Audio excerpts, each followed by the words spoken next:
ආයුබෝවන් යාළුවනේ. අද අපි අරන් එන්නේ ශ්‍රී ලාංකීය දේව මණ්ඩලයේ ඉන්න අතිශය විවාදාත්මක ඒ වගේම බලගතු චරිතයක් ගැන. ඔහු දේවතාවෙක් ලෙස පිදුම් ලැබුවත් ඔහුගේ උත්පත්තිය ලේපිපාසිත යක්ෂයෙක් විදිහටයි සිද්ධ වෙන්නේ. අද අපි කතා කරන්නේ කළු කම්බිලි, රත්න කම්බිලි සහ සැඩ කම්බිලි කියන මේ අద్භූත කම්බිලි තුන් කට්ටුව ගැනයි. කළු කම්බිලි, රත්න කම්බිලි, සාඩ කම්බිලි.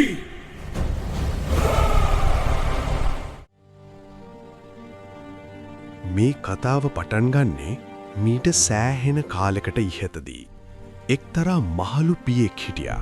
ඔහුට දරුවෝ ගොඩක් හිටියත් ඔහු අන්ත අසරණ වුණු කාලේ ඔහු ළඟ හිටියේ එකම එක පුතෙක් විතරයි. පුතේ, මම නුඹට ලොකු බරක් නේද? නුඹේ හැම කාලයක්ම වය කරන්නේ මට සාත්තු කරන්න. එහෙම කියන්න එපා තාත්තේ. මම නුඹට සලකන්නේ කිසිම දෙයක් බලාපොරොත්තුවෙන් නෙවෙයි. හැබැයි මේ පුතාගේ හිතේ යටිපතුලේ පුංචි කලකිරීමක් තිබුණා. තාත්තා මට කිසිම දෙයක් ඉතිරි කළේ නැහෙනි කියන හැඟීම ඔහු තාත්තට මොකියා හිතේ හංගගෙන හිටියා. මේ තාත්තා මැරුණේ ඒ දුක හිතේ තියාගෙන.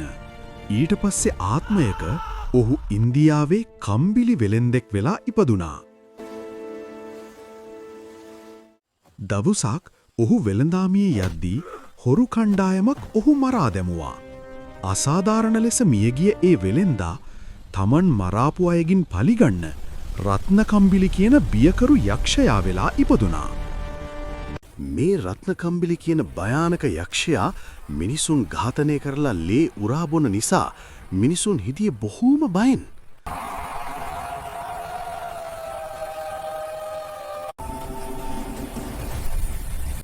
කාලයත් එක්කම මේ යක්ෂයා කඩවර කියන යක්ෂයා එක්ක එකතු වෙලා ඉන්දියාවේ ප්‍රාන්ත පිටින් විනාශ කරන්න ගත්තා.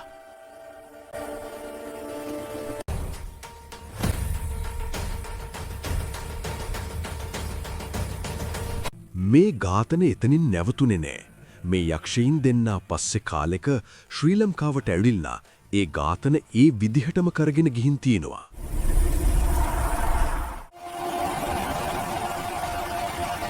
මේ විනාශය වනතුරු ශ්‍රී ලාංකික දෙවිවරුන් බලා සිටියේ නැත. අහෝ දේවියනි, කම්බිලි කඩවර හෙළ දීපයට කරන විනාශය බලන්න. අපි මේට වහාම කුමක් හෝ කල යුතුයි. අපි මෙය මුරුගන් දේවියන්ට පවරමු. මුරුගන් දේවියනි, කම්බිලි සහ කඩවර නවත්වනු මනවි. මොනරා පිටින් මුරුගන් දෙවියන් කඩවර සහ කම්බිලි වෙත ගියා. කම්බිලි කඩවර වහාම මේ විනාශය නවත්වනු. නුබලා අද පටන් මගේ සේවකයින් විය යුතුයි. එසේය ස්වාමීනි. කතරගම දෙවියන් වෙනුවෙන් සේවය කළ කඩවර සහ කම්බිලි දෙදෙනාට මිනිසුන් වෙනුවෙන් පිහිටවීමට කතරගම දෙවියන්ගෙන් වරම් හිමි විය. වැඩ සිටිනා කදිරමුලේ රන්තොරණේ මුරකරන්ඩ කඩ නැතුවම ගවගාලේ වල්ලෙව්වා හෙටු බිඳින්ඩ වැඩ සිටිනා අසුගේ කොන්න කඩවර දෙවි පොඩි කරන්ඩ කඩවරයට වැඩිහපනා රත්නමේ කම්බිලි කියන්ඩ. තවත් පුරාවෘත කතාවක කම්බිලි දෙවියන් ගැන මේ විදිහට පැවසෙනවා. දැන් අපි යමු මහනුවර රාජසමයට. හාරිස්පත්තුව ප්‍රදේශයේ තිබුණා සුංගම් හෙවත් බදු අය කරන මුරපොලක්. දවසක් මේ මගින් දුම්කොළ වෙළෙන්දෙක් ගමන් කළා. ඔහු සාමාන්‍ය මිනිසෙක් නෙවෙයි, මන්ත්‍ර ශාස්ත්‍රිය දන්නා කෙනෙක්. නතර වේයන්, මේ රජුගේ අනයි. සුංගම් නොගෙවා මේ ඉමෙන් එහාට යන්න බැහැ. අයියන්ඩිය, මගේ අතේ අද කසි නැහැ. මේ දුම්කොළ මිටියෙන් මගේ බද්ද පියව ගන්න බැරිද? දුම්කොළ අපිට ඕනේ කාසි. නුඹ හදන්නේ රජුට වංචා කරන්නද?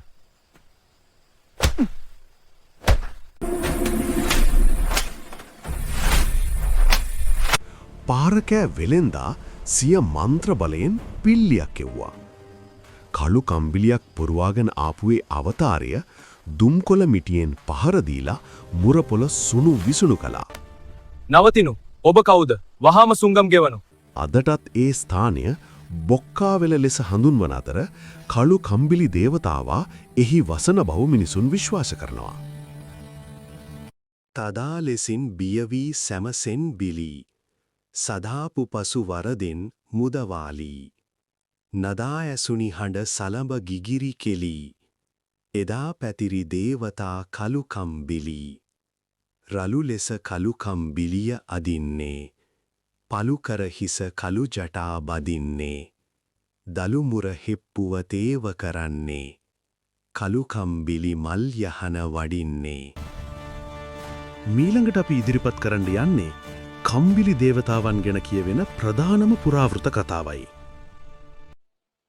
අපේ වංශකතාවේ එන පණ්ඩුකාභය රජතුමාගේ කාලයේදී තවත් අපූරු කතාවක් තියෙනවා. දූමරක්කගල ප්‍රදේශයේ වෙළඹකගේ වේශය ගත්ත චේතිය කියන යක්ෂණියක් ජීවත් වුණා.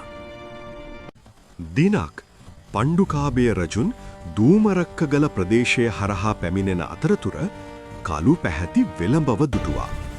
අන්න අශ්වයෙක් නේද වහාම වූ අල්ලගමු. මේ අශ්වයා වට කරනු පැනයන් දෙන්න එපා. මොහු සාමාන්‍ය අශ්වයෙක් නොවිය යුතුයි. දුටුවද ඔහු පැනගිය අපූරුව. ඔහු තරම් සුන්දර රාජකුමාරයෙක් මං මින් පෙර දැක නැහැ. ඔහු මාව වසගයට ගත්තා. මා වහා ඔහුට හසු විය යුතුයි.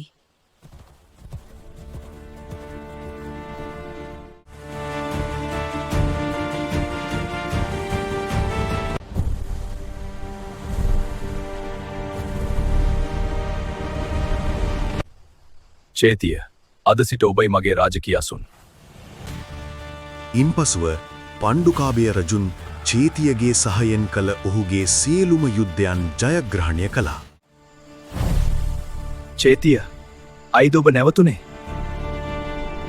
රජතුමනි, මෙතෙක් කල් ඔබව ආරක්ෂා කළ මම අශ්වයෙකු නොවේ. එසේනම් ඔබ කවුද චේතිය?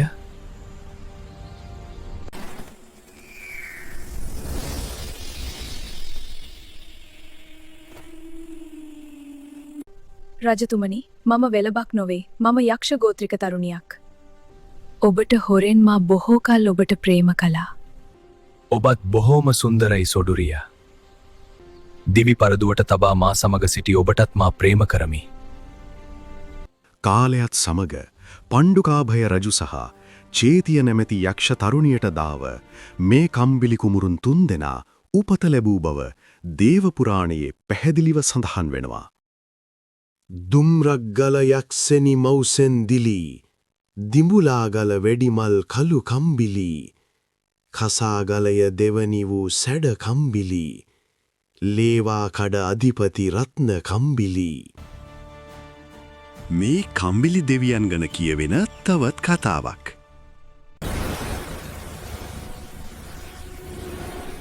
දිනක් මලය දේශයේ සිට එක්තරා නැවක් මුහුදේ පාවී කළුතර වෙරළට ආවා.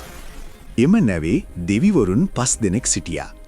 ඉන්නෙක් දේවතාවෙක් කම්බිලි දේවතාවා වූ අතර කම්බිලි දේවතාවා ශ්‍රී මහා බෝධිය ආරක්ෂා කිරීමේ අරමුණින් අනුරාධපුර ප්‍රදේශයේ නතර වූ බවක් එක් පුරාවෘත කතාවක පැවසෙනවා. මේ කම්බිලි දෙවියන්ගේ තවත් එක් පුරාවෘත කතාවක්. ක්‍රිස්තු වර්ෂ 1247 දෙවනි පරාක්‍රමබාහු රජුගේ කාලය. ජාරජ කෙනෙක් වුණු චන්ද්‍රභානු යාපහුව ආක්‍රමණය කරනවා. මේ බලකොටුව අද මගේ පාමුල තියෙන්න ඕනේ. සිංහල සේනාවට කියාපියෝ යටත් වෙන්න කියලා. චන්ද්‍රභානු අද නුඹේ අවසානයේ. මේක සිංහලයන්ගේ දේශීය බෝලව්. ජයබාහු එහෙනම් සටන් කරපල්ලා. දරුණු සටනකින් පස්සේ චන්ද්‍රභානු මිය යනවා. ජනප්‍රවාදයේ කියවෙන්නේ ඒ මියගිය චන්ද්‍රභානු රජු තමයි පස්සේ කාලෙක කළු කම්බිලි නමින් දේවත්වයට පත්ුනේ කියලා. කම්බිලි දෙවියන් රතු නිල් සහ සුදු මිශ්‍ර ඇඳුමකින් තමයි සැරසිලා ඉන්නේ. ඔහුගේ ඔටුන්න නිල් මල් වලින් සරසලා තියෙනවා. අත් දෙකේ තියෙන්නේ බලගතු යගදාවක් සහ කඩුවක්. ඔහුගේ ආධිපත්‍යය පතුරන්නේ දිඹුලාගල ප්‍රදේශයට බව පැවසෙනවා. ඔහු කම්බිලි තුන් කට්ටුවේ පළමුවන්නයි. කම්බිලි තුන් කට්ටුවේ දෙවැන්නා තමයි සැඩකම්බිලි දෙවියෝ.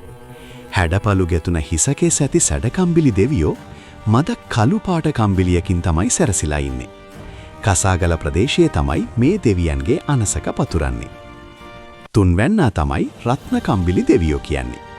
මේ දෙවියෝ රතු පාට ඇඳුම් කට්ටලයකින් තමයි සැරසිලා ඉන්නේ. කතරගම රන්තොරණ මුරකරන මේ දෙවියෝ අධිපතිකම දරන්නේ ලේවාකඩ ප්‍රදේශීය බව තමයි පැවසෙන්නේ.